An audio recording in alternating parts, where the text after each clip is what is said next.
Good morning, everyone. Welcome to this webinar session. Thank you all for joining.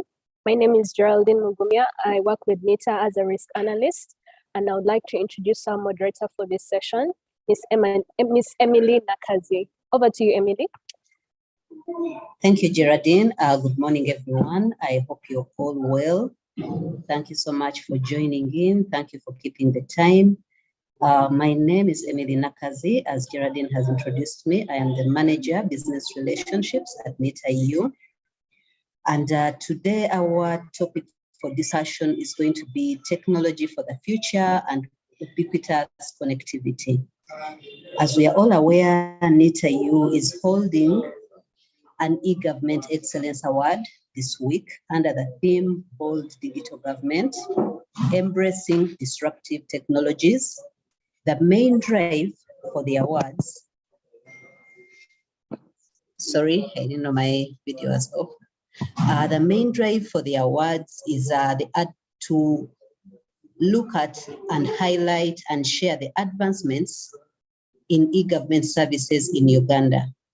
We have activities that have preceded these awards, like the expo that we had last Friday. And then we have other activities. We shall have e-government masterclasses. And today we are having a panel discussion with very, very knowledgeable professionals with us today.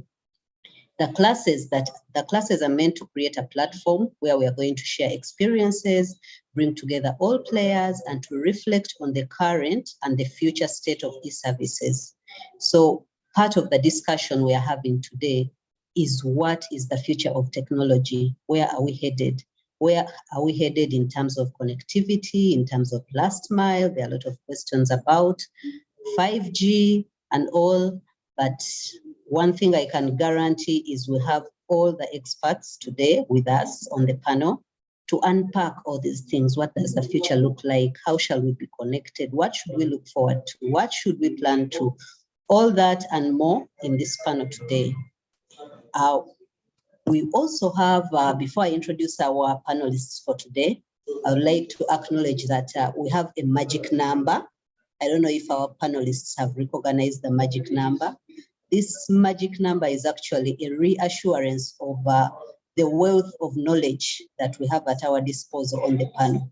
I noticed that all our panelists have over 20 years experience in the technology sector in various facets of technology.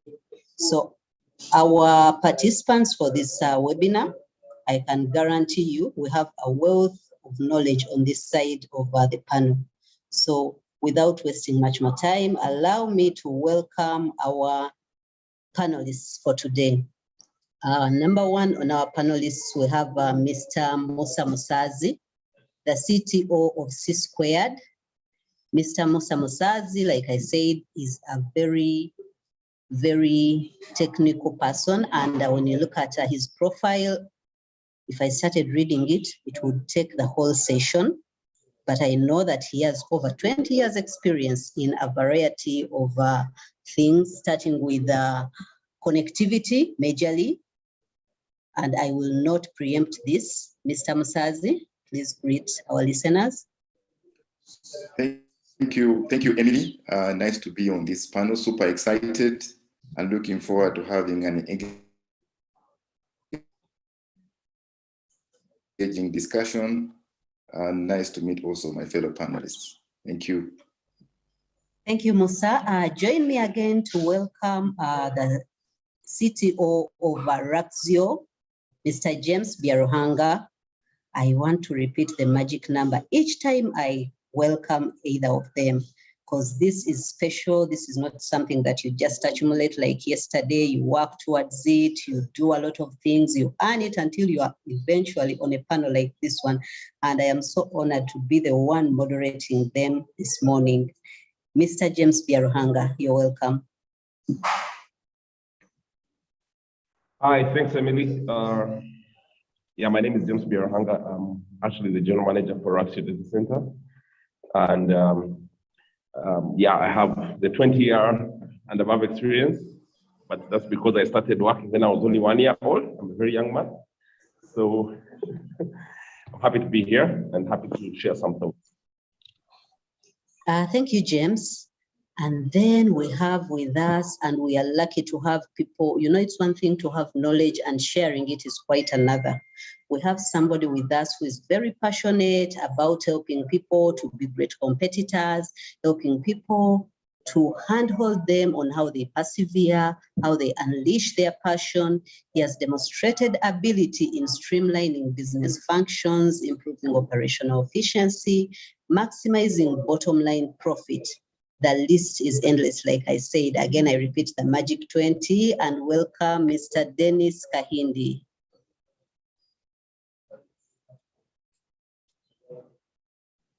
Thank you so much, Emily.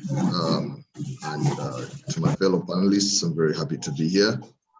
To our listeners and attendees at this webinar, thank you so much for joining us. I believe it will be a very exciting conversation. Like I've been introduced, my name is Dennis Kahindi. I'm the Chief Executive for Liquid Intelligent Technologies. I see it's still marked as Liquid Telecom.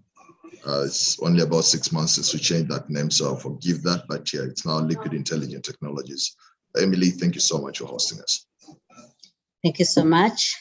Allow me introduce our fourth panelist of the day, and that is none other than Mr. Ali Monza. Mr. Ali Monza has a wealth of knowledge in this industry, majorly in telco. He's going to share with us experiences from MTN Nigeria, MTN Ghana, and then MTN Uganda.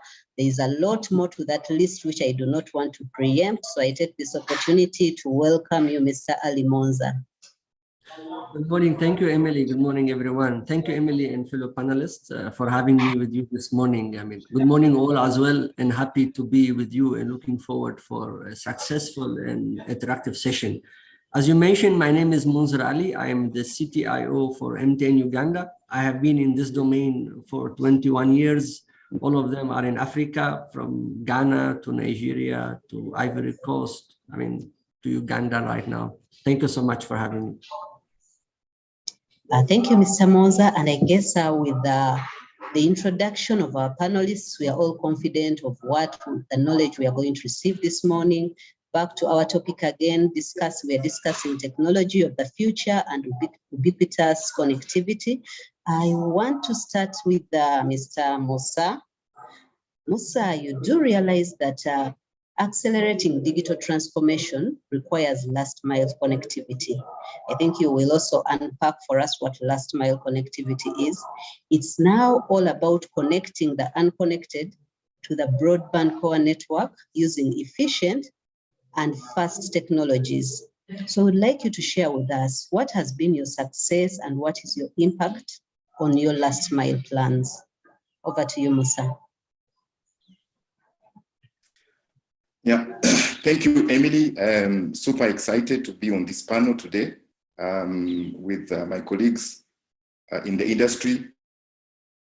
I notice most of them are my partners at C-Squared in one way or another.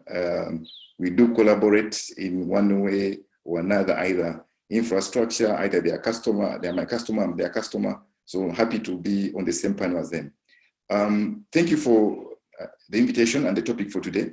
Last mile, that is one of the most used acronyms in telecoms, last mile. But just to try and unpack for the non-tech people, the last mile could be something that is visible to the end user.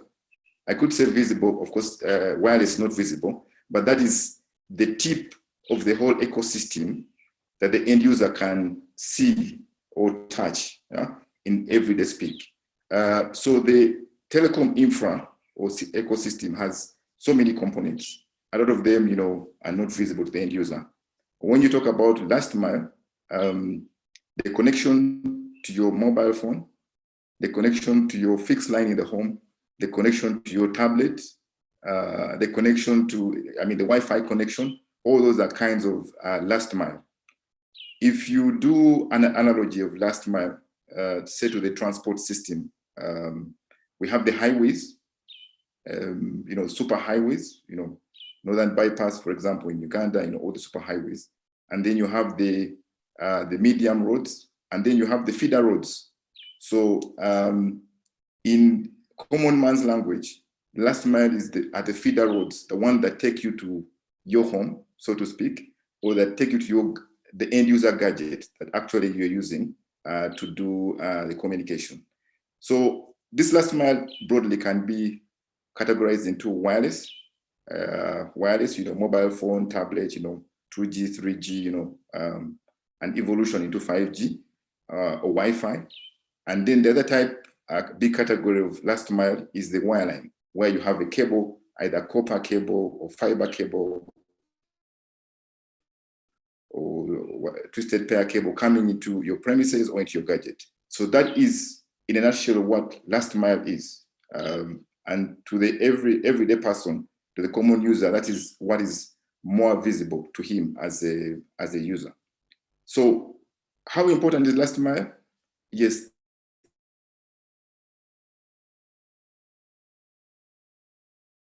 The last mile could be a small part of the telecom chain, but it means all the hard work we've done in the core networking, main transmission, everything is basically useless. So if you have the feeder road coming to your home, and it's not well graveled, it's not stable, it's not good quality. At the end of the day, someone is going to tell you, no, sorry, I can't drive up to your gate.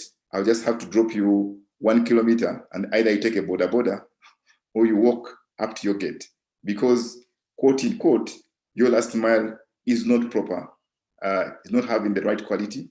If it is too small, it means that a vehicle cannot reach your gate. You only have to go using a bike.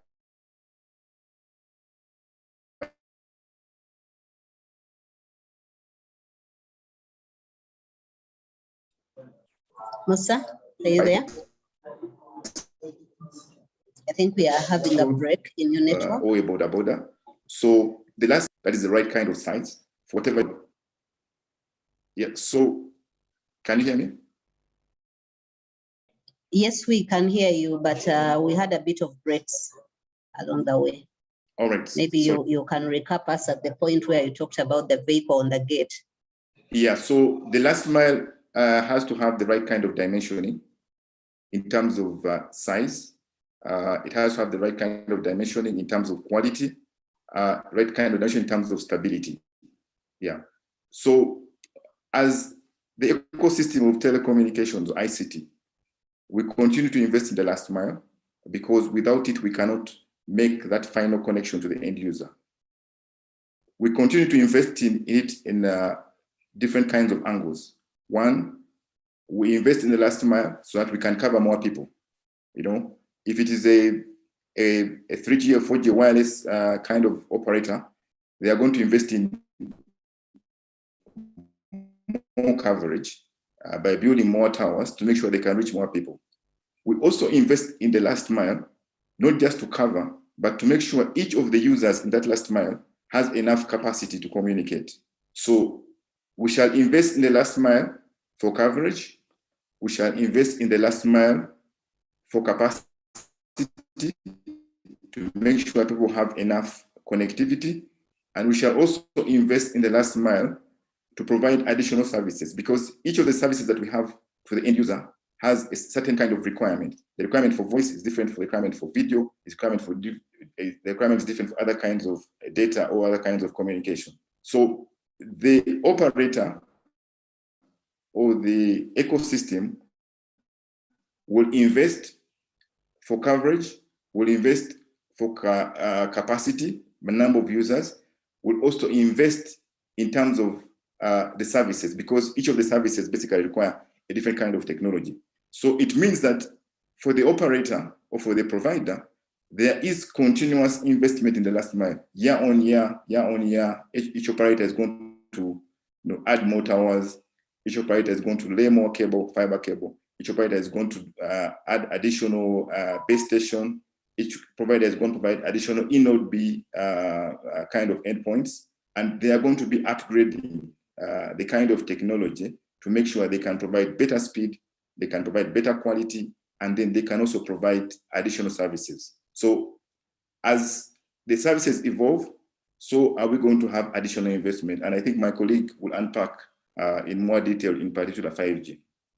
So that is the importance of the last mile, and that is the importance of continuous evolution of this last mile.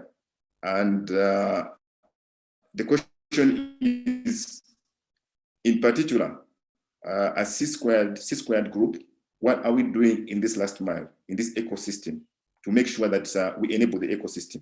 As C-squared group, we operate in 4 countries now. We operate in Ghana, we operate in Uganda, we operate in Kenya, we operate in Liberia. We have also recently announced a license in the DRC to basically do the same business we are doing. And our main, or our core function is to build metro fiber networks on a wholesale basis, open access and wholesale basis. So what's the meaning of open access? Now, open access means that I, as a single operator, build and invite the rest of the people in the ecosystem to come and use the common infrastructure, as opposed to Ali building his own infrastructure, James building his own infrastructure, Kahindi building his own infrastructure. One of us will come and build that infrastructure to the quality and standard that each of us needs, maintain it, and then lease it to the rest of us. So in that way, we avoid having to duplicate, having to spend each of us a CapEx expenditure to go and build the network. So that is open access. We become efficient in terms of the way we spend the money. We become better at what we do because each one specializes in what they're doing. And the rest of the people concentrate on what other core business model is one of the things that we are championing as C-squared group. And we have done that open access in those 4 countries we're operating in, Uganda, Ghana, Liberia, and Kenya. And what that has effected is that nearly all the operators, ISPs, MNOs in those markets are now concentrating on other core activities and leaving the last mile for C-squared group to come and do the last mile for them. So we have done last mile to connect the BTSs. And of course, from the BTS now you come to your mobile gadgets and everything. Across all those markets, I think we have connected over 700 towers belonging to different operators, meaning we offload that from them and make sure that the part from the tower coming back to the core network is well catered for at the right dimension, at the right kind of quality, and then they can do the wireless to the end user. So over 700 BTSs are connected on C-squared fiber as part of enabling the last mile connectivity. And across all those markets, we have up to 69 ISPs of different sizes, small to medium ISPs.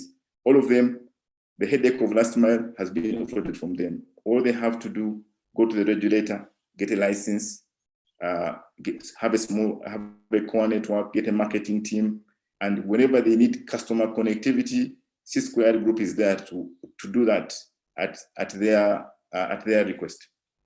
Apart from ISPs, medium to small size ISPs, we have also connected on the development goals. We have connected over 60 research and education network institutions. There are some ISPs in these markets whose goal is not profit 100%, but whose goal is to develop education and research. For example, Reno in Uganda and Garnet in Ghana. So through that last mile connectivity, we have connected a very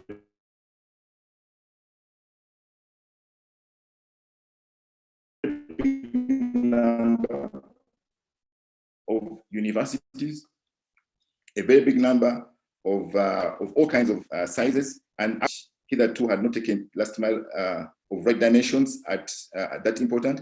Actually, also were enabled. Secondary schools and some international schools that actually were doing out of e-learning.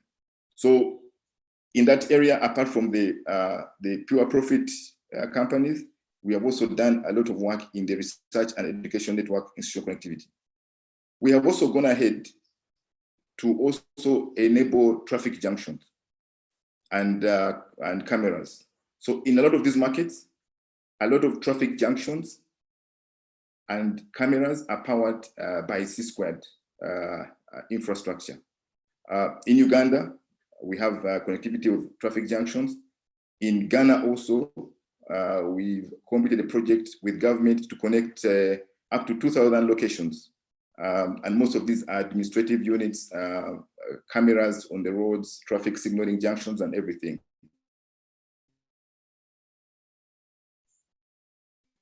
And that was also a part of last mile. That stuff is basically done properly. We have also done additional last mile on the wireless, that is Wi-Fi. We also do wholesale Wi-Fi in the different markets, and that wholesale Wi-Fi is leased by operators who then label it with their brand and resell it to the end users. In the Ugandan market, I think we have over 1 million people on the Wi-Fi network. That's the last mile connection. Different operators are coming to basically lease that, and also happy to know that our hosts, I think NITA, are also part of the partners on that Wi-Fi to enable and power MyUG connectivity. In the other sector, also the home segment, apart from just the business segment and SME, we are also doing last mile into the home. That is fiber to the home. So the last mile into the home also is a field in which C-squared is playing. And what we do is that we've gone to different kinds of estates. We started this before COVID, 2 or 3 years ago, around 4 years ago. But actually, even during COVID, that has been accelerated because the need in the home has increased. So we have fiber to the home in different kinds of estates in Kampala. Some are medium size, some are huge, and then some are single dwelling units. And again, that's a last mile into the home. It's still also on a wholesale basis. Our partners who are ISPs and MNOs can come and brand that and resell other services on top of the Wi-Fi. So those are the different kinds of segments in which we have tried to play the last mile, I would say last mile card, and enable the ecosystem and make sure that there is a kind of enablement. And the investment for last mile is continuous. It has to be done on a yearly basis, as opposed to say investment, of course, in the core network, you can have one physical location, install, have some kind of license. You still do invest, but in the last mile, it's a continuous kind of work. One, because population grows. Two, because people move and start living in different places from where they were. So each time people move, there has to be some kind of replanning to make sure you are able to cover them and satisfy their needs. Each time people develop new real estate, you have to invest in last mile.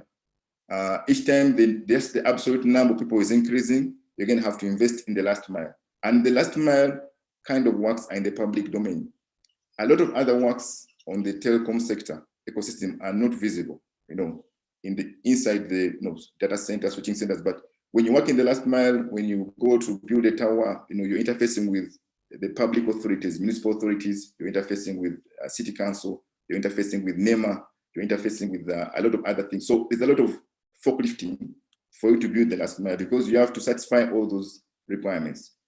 If you are going to do fiber in the ground, again, you have to work on permits. You have to work on wayleaves. You have to work with UNRWA. You have to work with all these kinds of institutions. Again, if you're going to do also wireless, again, you have to work with the regulator to get the spectrum of that kind of particular service that you want to provide. You have to make sure the safety concerns of the people are also well taken care of, because some people are going to say, don't put a tower next to the school, don't do all this kind of stuff.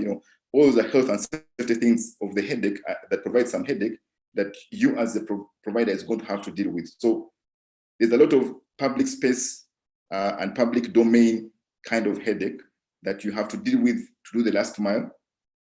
in addition to the traditional requirements of getting the capex, that is the funds to do the work, getting the competence of the people who are going to do the work, and then the kind of speed that you want to do. Now, if you want to see how impactful or how difficult this... Mr. Msazi, yes. Can you hear me? Yes, I can.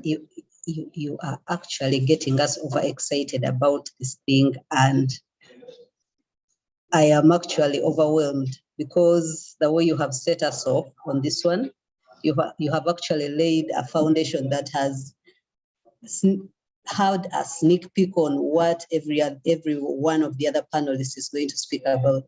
I am actually excited about the fact that you plan to invest a lot in the last mile and how you have unpacked this.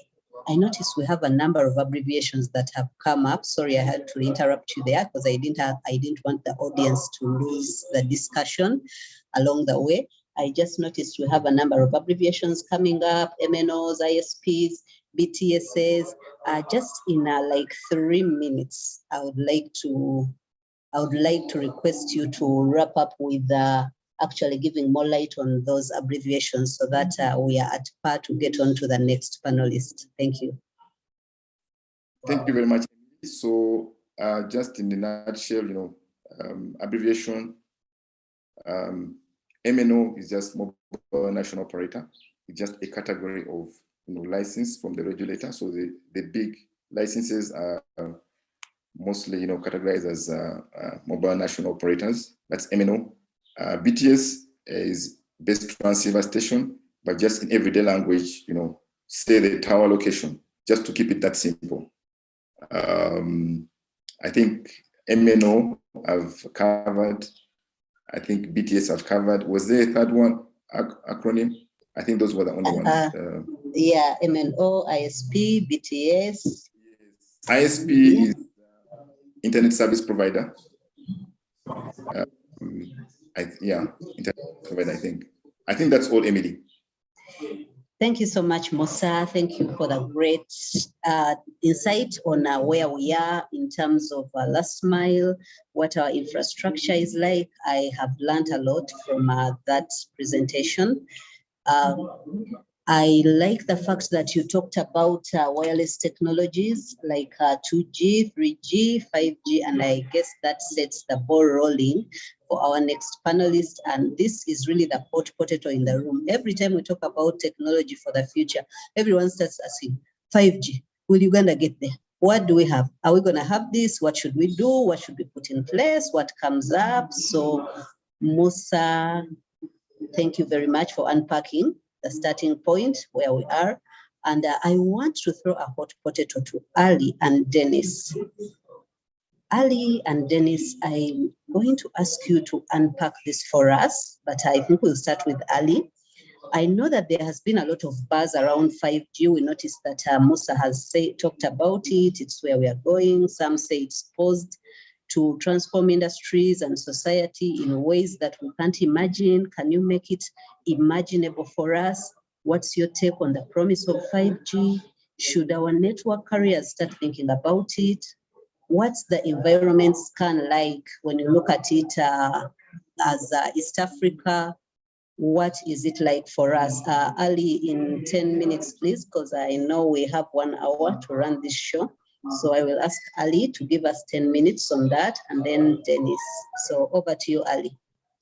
Yeah, thank you so much, Emily. Good morning, all. I will try to be quick, but first allow me to address maybe the second part of the question before I address the first part. It's extremely important to understand the environment readiness.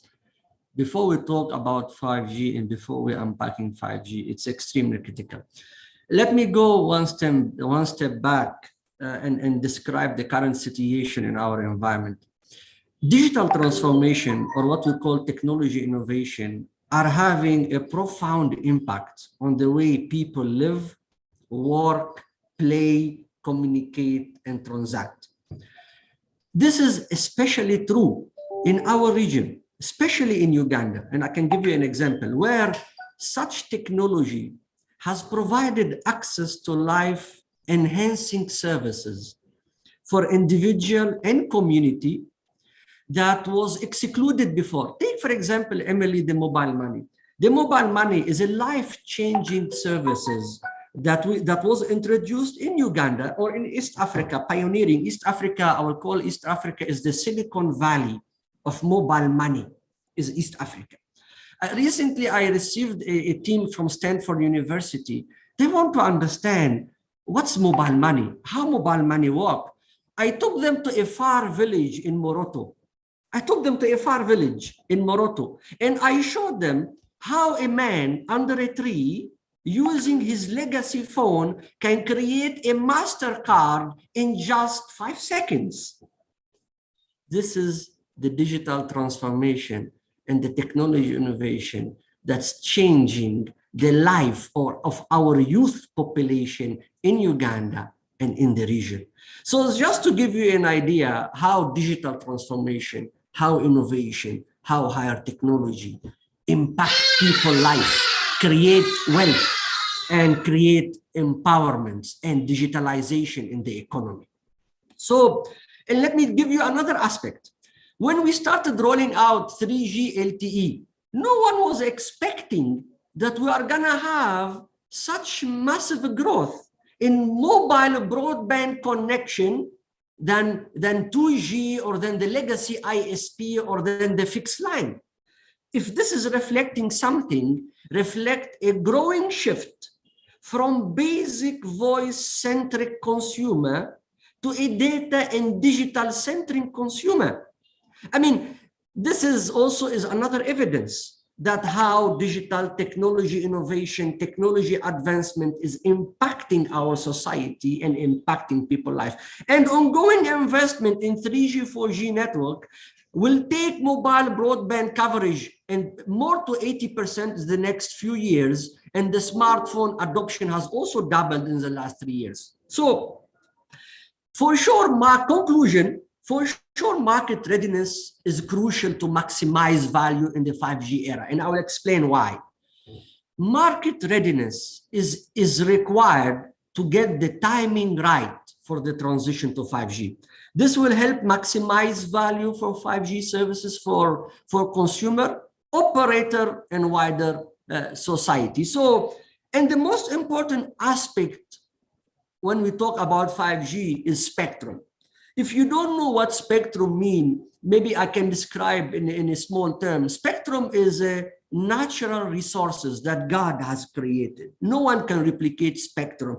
Spectrum are the frequency that we use in the air to transport communication from point A to point B. So it's like a highway that take you, like Musa mentioned, let us say the express highway that take you from Kampala to Entebbe. That highway, take it as a spectrum. If the spectrum is big, you have more lane on the highway. So take it like that. So we need our own highway for 5G, our own spectrum for 5G. UCC are doing amazing work in that space, very amazing work. And surely we will be ready soon with the required spectrum that will allow all the NTO player and all the player to innovate and invest in that space, 5G space. Now, let me go back, Emily, briefly in 5 minutes on the first part of your question on the buzz, on what 5G is and what's my take personally on the promise of the 5G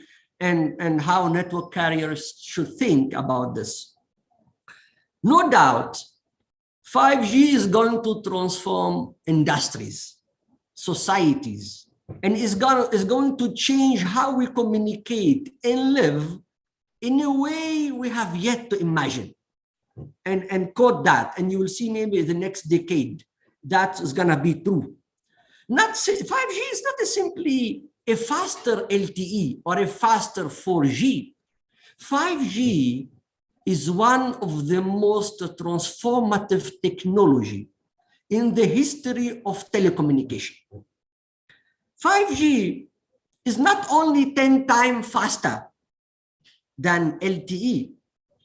5G can support 10,000 times more network traffic and can handle 100 times more device than 4G network. What this mean? This means if I build an LTE tower I can support right now X 4G phone on that tower. If I build the same 5G tower, I can support 100X. What this mean? This means my cost of production is going down. My cost of production per gigabyte or per megabyte is going down. Mean as an operator, I will be afford to selling 1 gigabyte, maybe 100 times cheaper, 10 times cheaper. I don't want to talk commercial here, but my cost of production is going down, mean the price for the end consumer will go down drastically, mean we are gonna connect the unconnected. Connect the unconnected. And put this aside. The most important feature for 5G for me is what we call latency. 5G will provide 1/50th lower latency than LTE with zero perceived downtime. Why this is important? What latency mean? Latency, there's two main KPIs or parameter in any data connection. There is the bandwidth, the speed, and there's the latency. The latency is how long that packet will take, for example, to be transported from Karamoja to Kampala. Right now, for example, a packet or a call or a data or an SMS to move from Karamoja to Kampala, let us say, maybe it will take 100 milliseconds. With 5G, this will take maybe 2 milliseconds. And that is a revolution by itself for the industry. And this will allow us to connect machine and not only human like we do now. Right now, we connect people, you, me, customer. But with the lower latency, 5G will allow us to connect machine. Imagine you are a doctor sitting in Kampala in Nakasero Hospital, operating a surgery or doing a surgery, heart surgery, for a person sitting somewhere in another place in the continent or another continent while he's moving a joystick. This can only happen with the low latency because a move to the left in his hand should be in real time in the other part of the world. We will be able to connect car, autonomous driving. We will be able, just put your imagination, what can you do with the lower latency? We have all, I'm sure, heard Mark Zuckerberg on the metaverse. I mean, on the metaverse and the change to meta. What is the metaverse? The metaverse is about, instead me now watching you on a flat screen on Zoom call, now with 5G, I will be able to sit with you inside the meeting in the metaverse, in the virtual world. For this, you require very low latency. Instead of me playing game from my laptop, I can be inside the game. For me, instead of me watching a movie, I can be inside the movie. It's a game changer. It's not gonna happen tomorrow. It's not gonna happen in 1 year. It requires a decade. So, but we should not forget that 5G network deployed at scale will require a complete redesign of communication infrastructure. That's true. To deploy 5G. Ali, I want to hold you right there. I know that it's very hard to discuss technology and our technical terms don't come up. I like the way you have unpacked the spectrum for us, the highway. Even the non-technical person can actually understand what the relevance of a highway is in getting a good service, in getting a faster service. I like the relation to the express highway, I think that brings it down really to us to understand exactly where we are going on 5G. I would want to request you, because I know that we are going to have a number of questions that we need to respond to in Q&A at the end of this session. So I request the participants to Share your questions on the chat. We can see them, and we shall have a Q&A session for the last 10 minutes of this call. But before Ali leaves us, I request him to unpack for us the jargon. For me, I will keep noting down the jargon that Montua Wansi needs to understand. So Ali, I hope you know Montua Wansi, so please unpack for us LTE as you wrap up. Thank you. No, absolutely, absolutely. But just allow me just to finish it briefly on the 5G. The 5G, Emily, is require a complete network redesign.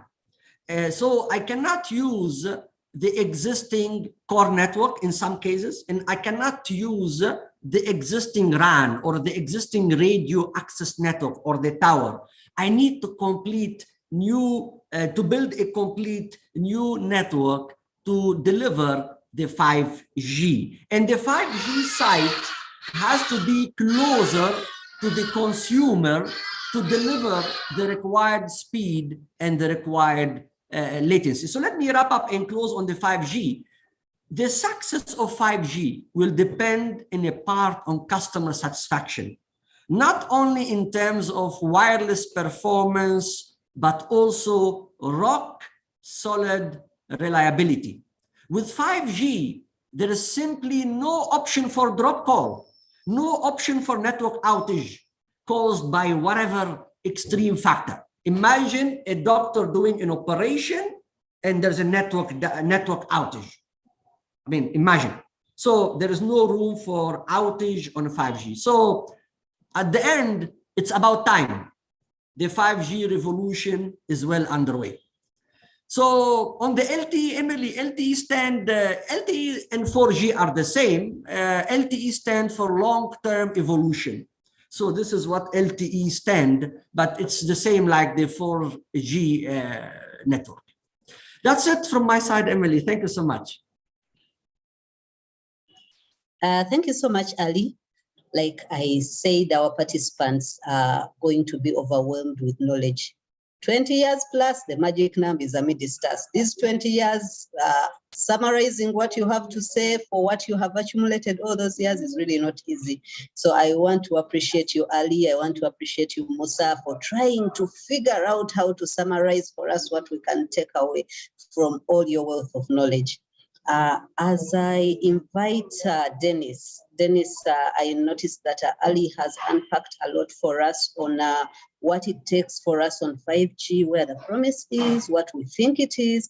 I would like you to focus our discussion on what the environment scan is looking like. What is it like? Are we ready? Are we ready as Uganda? Are we ready as East Africa? Where exactly are we? Are we just dreaming? What's going on? Dennis?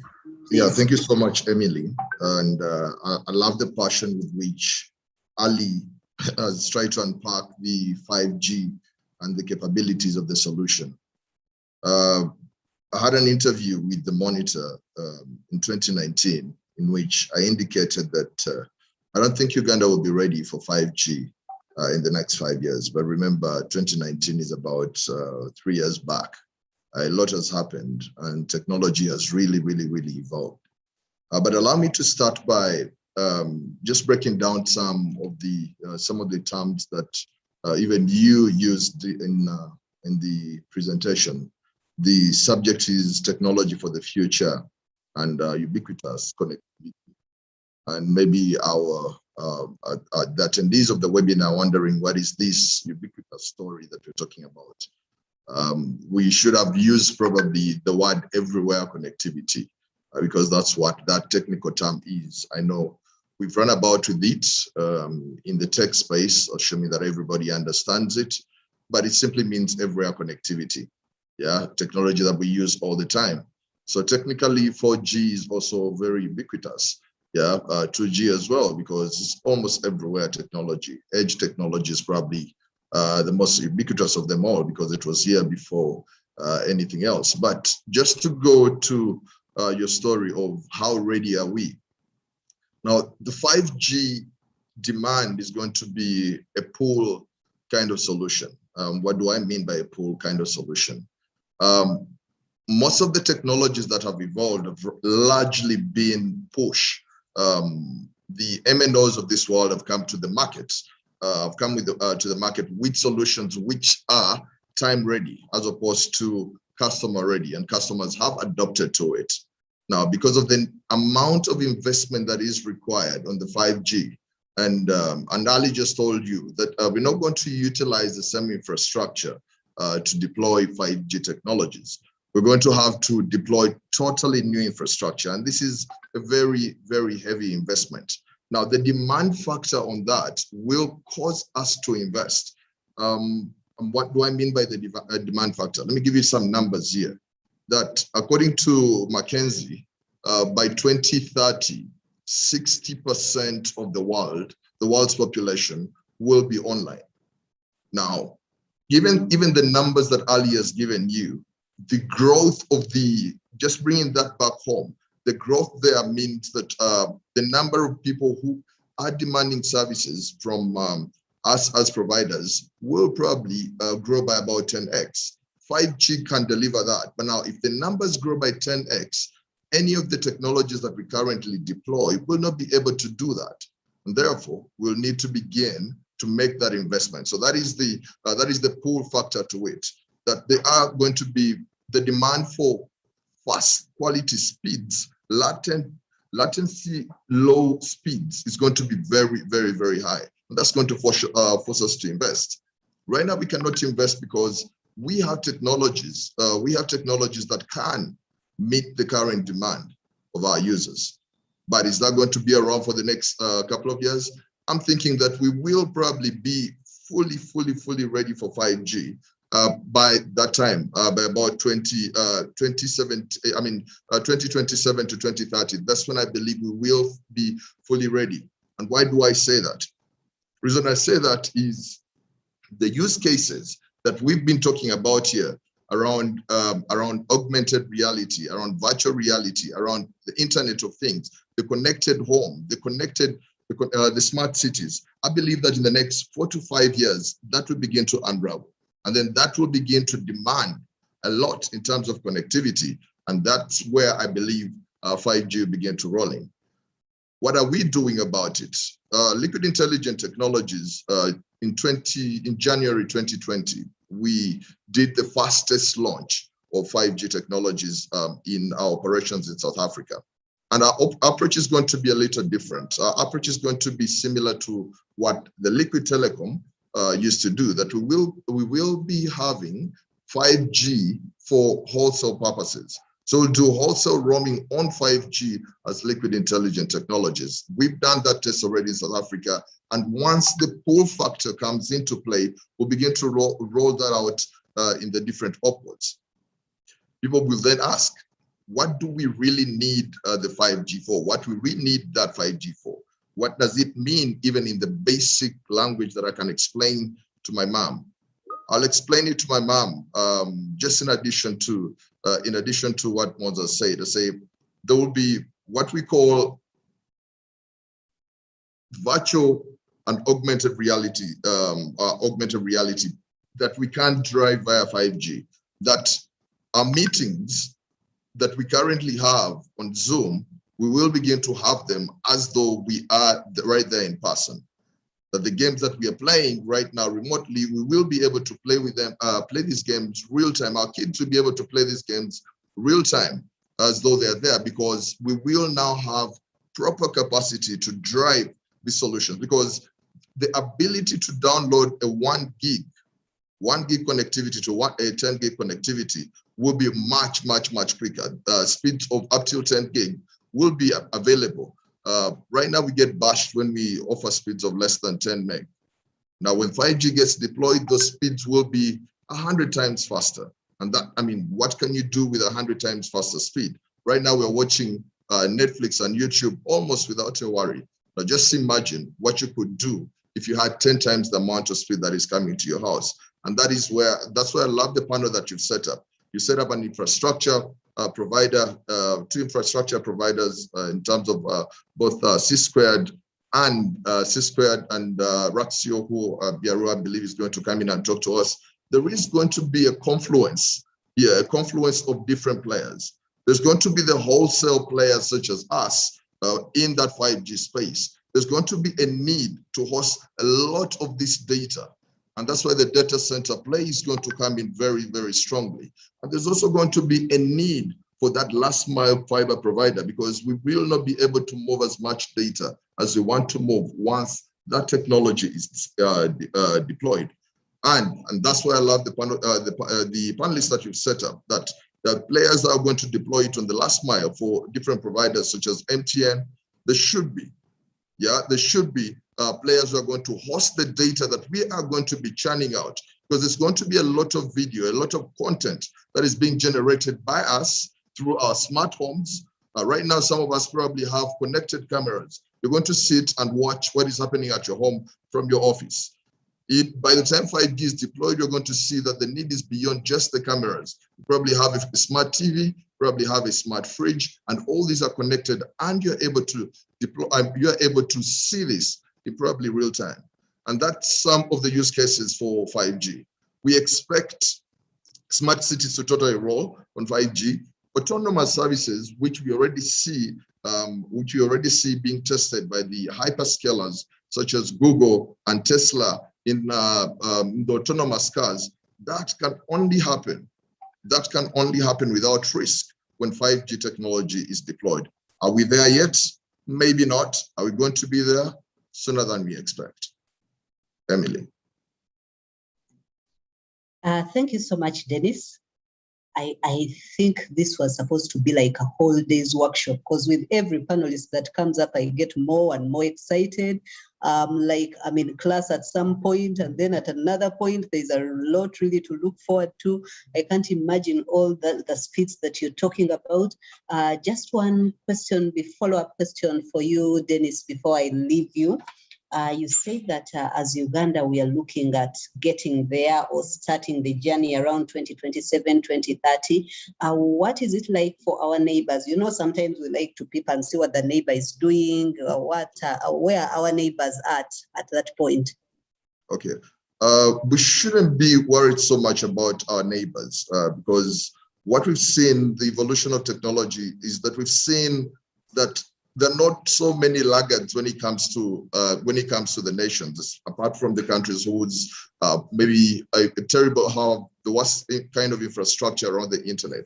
But for us and our neighbors, we're almost at par when it comes to technology. So I expect that all of us are on the journey right now. When people like Biaru come here and invest in the data center, that is part of the journey. When entities such as NITA come and deploy fiber with the national backbone infrastructure, that is part of the journey. When people like MTN come and do some tests of 5G, even if it's just on 1 BTS, that is part of the journey. When C-Squared is deploying its fiber network, that is part of the journey. When Liquid is giving a test for 5G for wholesale roaming, that is part of the journey. So we are all on the journey, and the story is not limited here. The beauty about us as panelists here, that we are representatives of organizations which are not only operating in Uganda. These are operations which are operating, these are Pan-African operations which have a very, very strong presence. So that journey is not one that we should worry about, that we as Uganda will be laggards. We'll probably arrive at probably the same time or slightly behind some of our neighbors who we so much love to compare ourselves with. Emily. Thank you so much. That was really, really insightful. I am now not worried. I don't know if anyone else was worried about our neighbors, so we don't want to be left behind, really. I like the fact that you have done part of my job is to talk about what the next panelist is going to unpack. One thing you did, though, is you unleashed a short code that we didn't know. So when Biaruhanga comes, he will tell us about Biaru. And after telling us about Biaru, I think he's going to tell us, I know that computing has evolved from fixed to portable mobile devices. Musa alluded to this a lot. We have increasing devices getting connected at home, at work, driven by AI, driven by IoT. We also read around and seen that Gartner predicted that more than 25 billion connected things, more than 25 billion things will be connected at some point in time. And I think this relates to what you said, that at a certain time, we shall have connectivity everywhere. And you said it is easier to use connectivity everywhere, which I think unfolds the whole story of what we are discussing today about ubiquitous connectivity. So I am now going to say connectivity everywhere. So the question is, yeah, now that we have talked about all this everywhere connectivity, how are the data centers in the region responding to this globally? And starting with us as Uganda. Welcome, Biaru. Hi, thanks. First of all, Dennis, I think you did half the work. Actually, Dennis, every time you're speaking, it sounds like I'm listening to news. And I think you should consider a career in news anchoring, perhaps. Like it's, I don't know, it's very reassuring to hear how you make your points. So I think my part is just to summarize this whole thing, right? Musa talked about access networks. Access networks, specifically fiber access networks, as well as Wi-Fi, as a way to basically get to the end user. Monza was very passionate about 5G, and I think you're right, we need a whole day to just hear about these different things, because you could see that there is a lot that he wants to share that we would love to hear. And then 5G is also another big access network that will bring about what you'd say the evolution of connectivity as we've seen it to date, right? Dennis has really unpacked the path, what happens after the 5G connectivity comes in. And I just want to widen the scope a little bit more and talk about also the backhaul networks.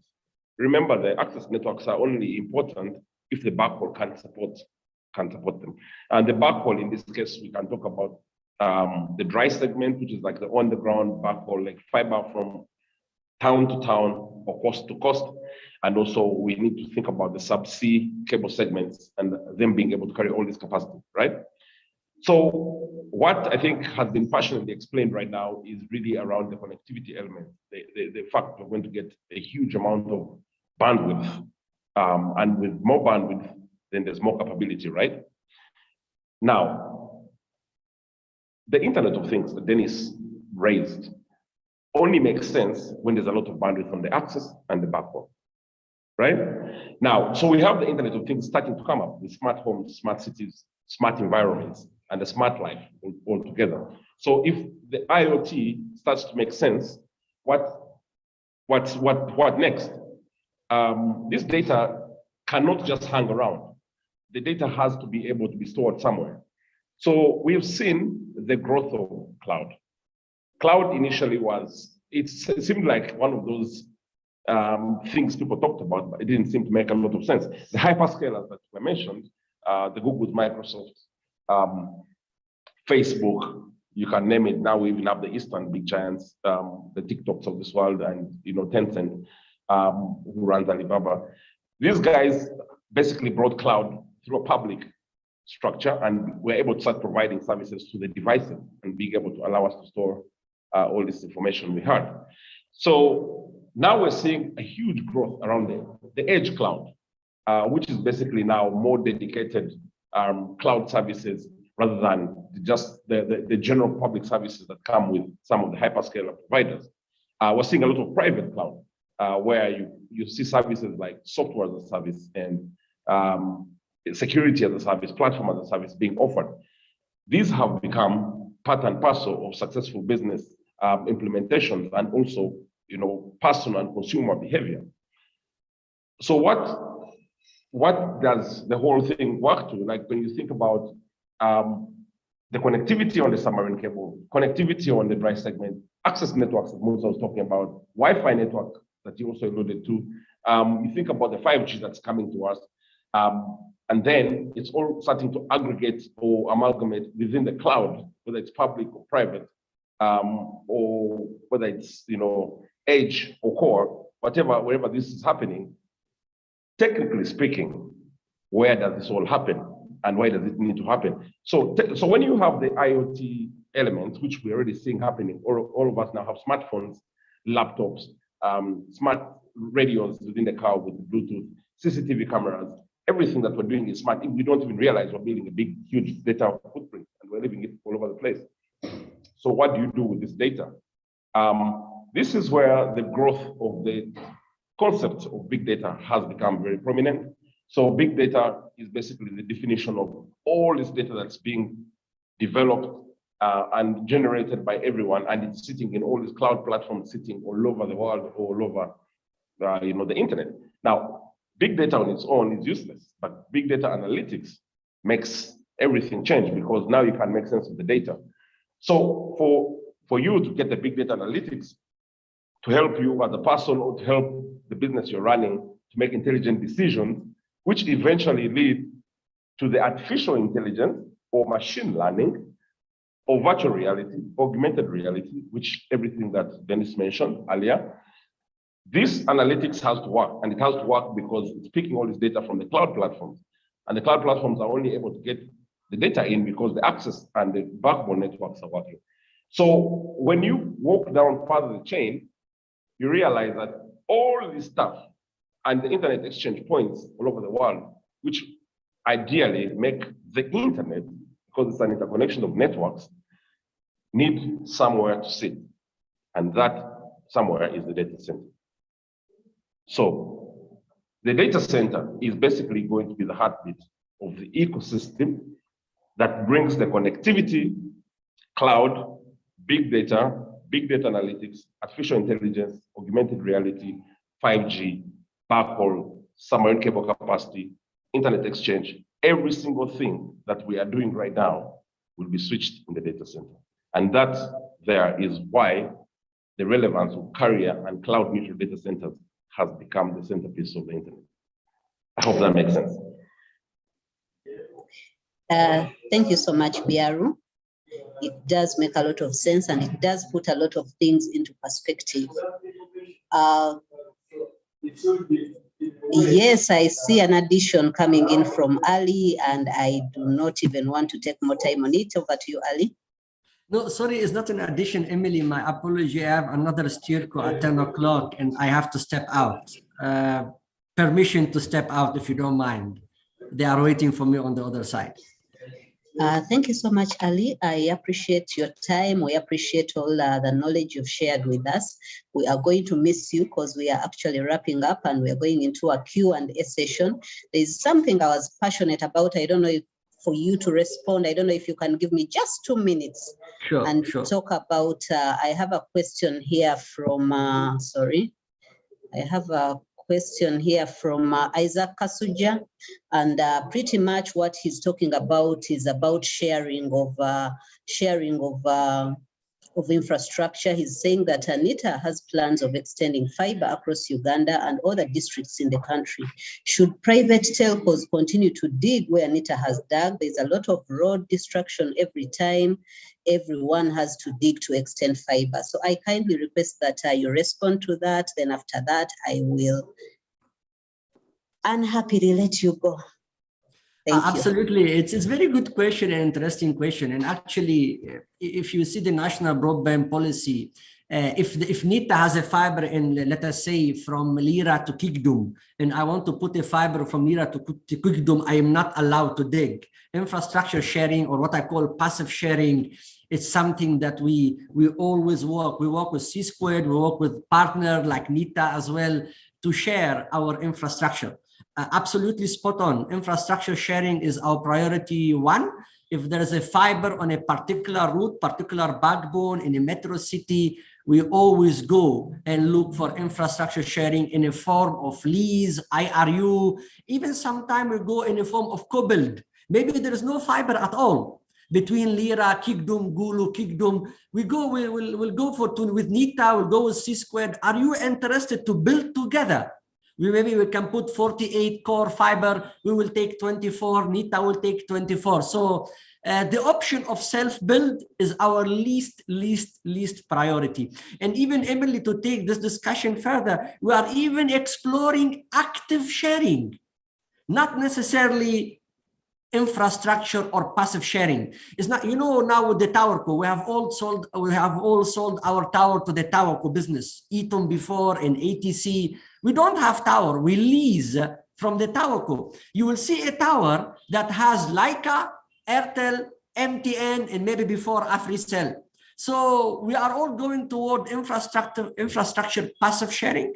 And I'm really pushing very hard with my colleague in the industry to go active sharing. So if we have same tower, I don't need to have a BTS for Airtel, BTS for MTN, and BTS for Leica. We can share the same active equipment as well. That's technologically, that's possible. So I think this is the way to go: infrastructure sharing, passive and active, and also national roaming.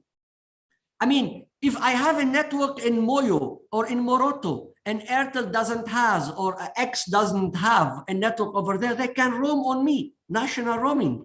We don't need to duplicate our investment. This will make the service more affordable to the end consumer and much more efficient. Network sharing is the future. We don't want to duplicate investment. Absolutely. Thank you so much, Mr. Monza. I am happy that you have taken off time. It's not every day that you get a professional like you to come and share knowledge. And after the disruption that technology has caused, after what we've gone through in COVID, it's important that every opportunity we get, we share knowledge about how we are going to move on, how we are going to survive with the disruption. I greatly appreciate, on behalf of NITA, I greatly appreciate your time. We appreciate the input, and we look forward to many more such engagements, because like Mr. Kahindi said, this is just the beginning of the journey. So we are going to have many more of these sessions. There are so many questions out there in the public that need to be answered. I won't take much more of your time. I officially say that it's okay for you to leave. Thank you so much. We greatly appreciate being with you this morning. Thank you so much, Emily. Thank you, team. Thank you all for having me on board.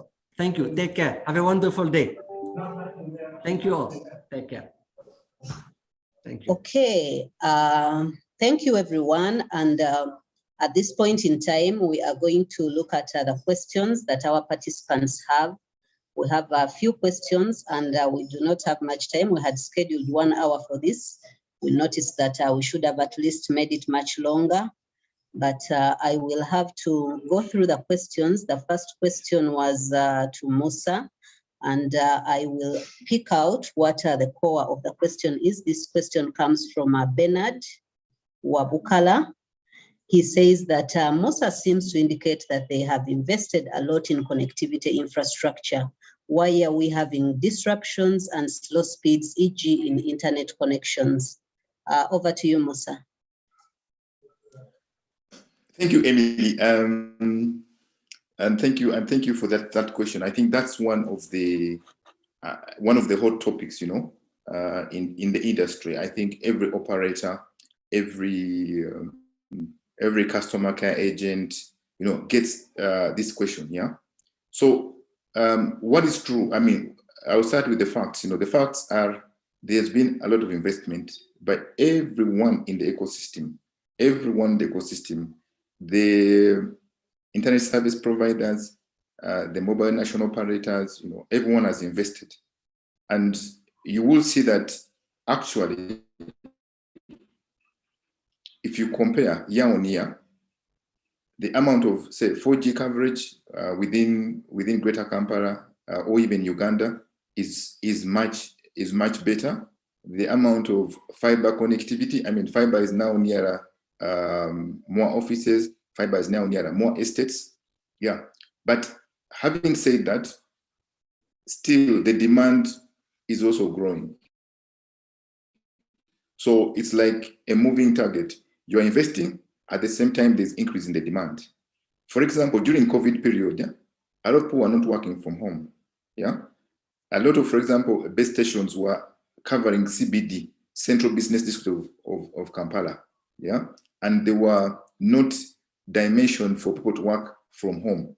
Yeah, all of a sudden COVID came, and someone who was working on Kampala Road in the office was told to work from Chiwatule, to work from Nigeria, to work from those areas. So because of that sudden shift, the tower, for example, in Nigeria or in Chiwatule was dimensioned, say, to serve hypothetically maybe 14 people at the same time in one go, simultaneously. Now, during COVID, for example, that tower is having 80 people all of a sudden. It means that during that sudden change, there's going to be a strain on that tower, yeah? Because the users have shifted all of a sudden. The operator will now have to invest in building another tower or to add more equipment to that tower. And that takes time. It's not an excuse for the operators, but I'm just trying to be realistic. It takes time to build a tower, to invest, to get the money. It could be a 6-month project, it could be a 3-month project, depending on what needs to be done. So there is a moving target of growing demand, and there's also the operators trying to up the capacity to meet that demand. So there are sometimes those periods where the demand temporarily has outstripped the kind of capacity to meet it. So there will be those constraints in terms of basically having some slow speed. But what I can tell you is that the operators are continuously monitoring.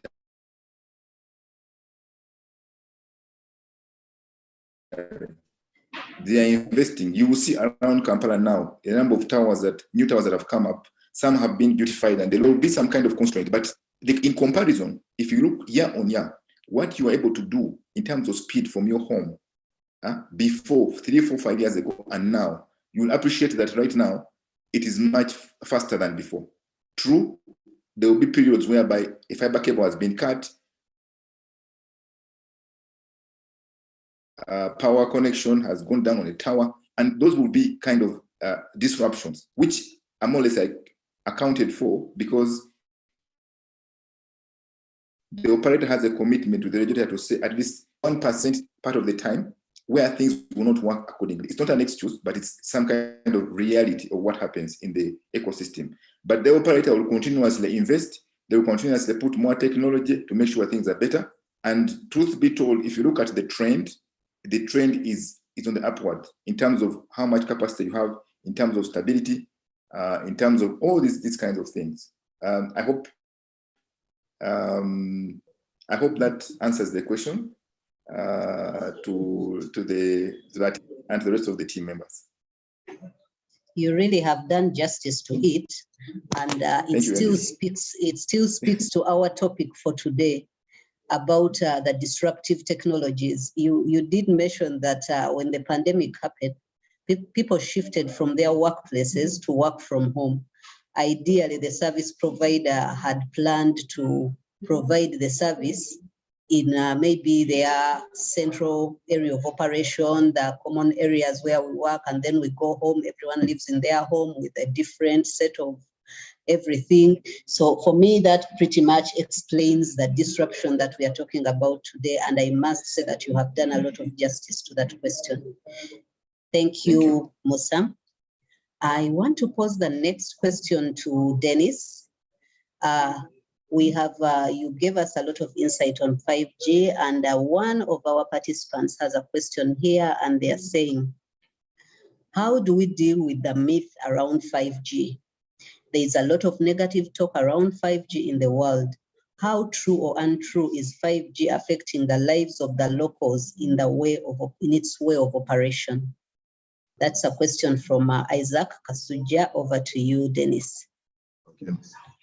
Like every new technology, we will have, every new event, we will have lots of naysayers around the technology. And the reason why that the myths are created is myths are created around the lack of information. With the rollout of the technologies and the more prepared we get, the more information will come out and the more the resistance will be washed away. So it's not something, again, that I would begin to worry about now. It's just information is still getting disseminated. Down there, there is absolutely no evidence to any of the myths that have been thrown around social media around 5G.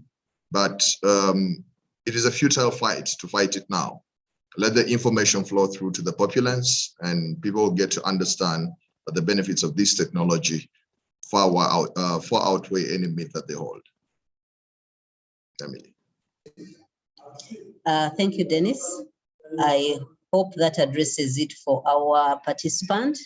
I agree that if we do not have enough knowledge on anything, we actually can't make the right decisions. So with all the knowledge put out there for everyone to understand what the benefits are, we will have a chance to weigh the benefits against what we are actually worried about, and then we can have to forge a way forward. I have another question from Brian Oryema. He says that, yes, he talks about the cost of internet, and he said, Ali tried to justify a bit why the cost of internet connectivity in Uganda is high. That I do not fully agree with.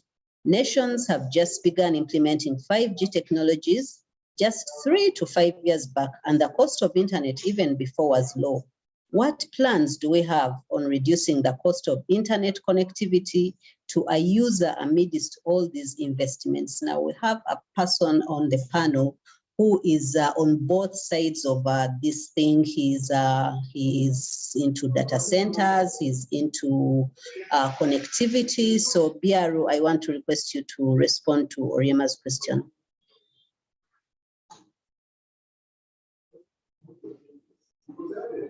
Yeah, sorry, I dropped you a little bit. Okay. Just quickly pick that. Give me the question again. Okay, let me recap.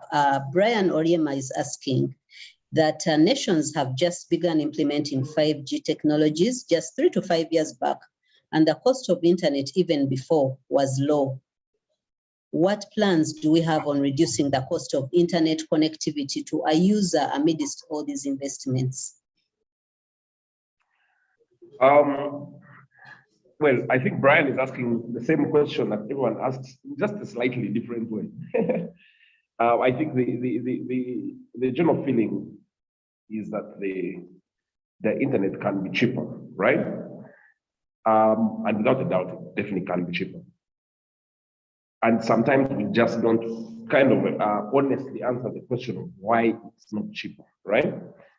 Now, Amusa's last answer kind of addressed some elements of it, yeah?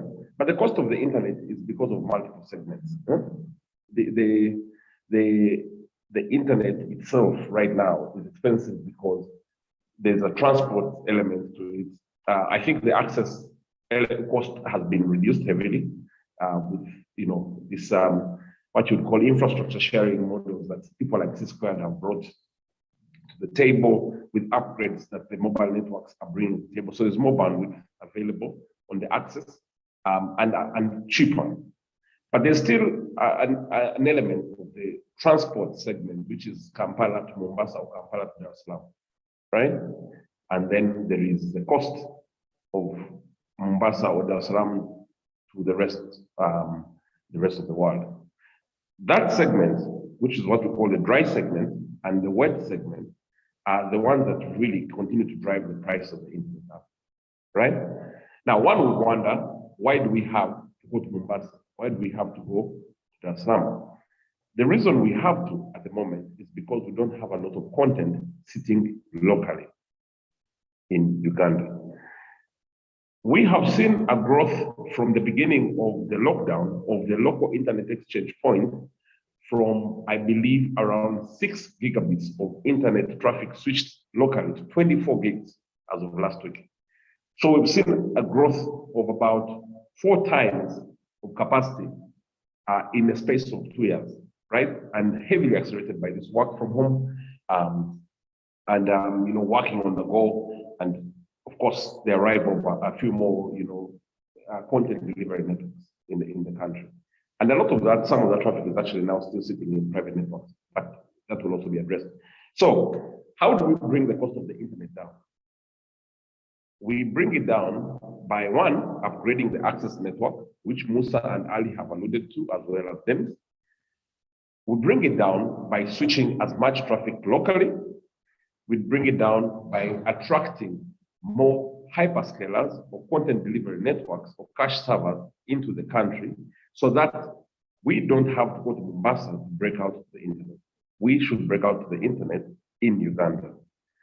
And we bring it down by bringing our servers and our cloud networks into the data center environment where everyone can switch traffic in the same location and reduce on traffic breaking out to the upstream. So what do we have to do to make sure that all this happens amidst all this environment? The role of the data center players right now to attract the hyperscalers, to attract the CDN, to attract the submarine cable capacity providers into the data center, to attract the connectivity providers in country, whether it is public or private, for example, the national backbone, C-Squared, MTN, Orange, or Africa is no longer here, but Rock Telecom, you know, all the different providers locally within the data center to attract cloud providers into the data center, people, even the big ones like the Amazon of this world, Alibaba, and basically meaning that all the traffic should not break out of Uganda, but rather stay in country. That's it. Thank you, Biaru. That adds a lot of perspective to this. And at this point in time, I noticed that we have overshot by 20 minutes. I do recognize that we still have questions that need to be addressed. I want to request our participants to share the question with us on @NITA Uganda 1, to share the questions with us on service desk @gou.go.ug. And we shall also be continuing this conversation online on the hashtag DigitizeUG.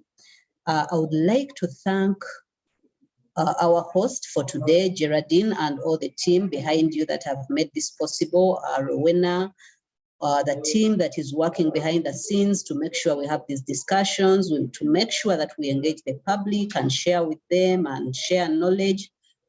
But above all, I would like to thank our professionals today, Mr. James Biaruhanga, Mr. Dennis Kahindi, Mr. Musa Musazi, Mr. Monza Ali. I know he has left, but I still continue to appreciate all of you. I know you all have very busy schedules, but you have taken off time to be with us this morning and share knowledge and share with the public and guide on what the future is like.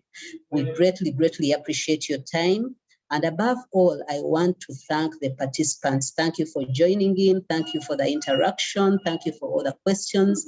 Let's keep it going. Like one of the panelists said, that if we do not know what we are looking at, what is coming to us, we will definitely not know how to make decisions. We will not know how to plan for the future. So I want to thank all the participants for taking off time to join us today. This marks the end of our panel discussion today. Thank you so much for joining. Have a great day, everyone. Thank you. Bye-bye. Thank you.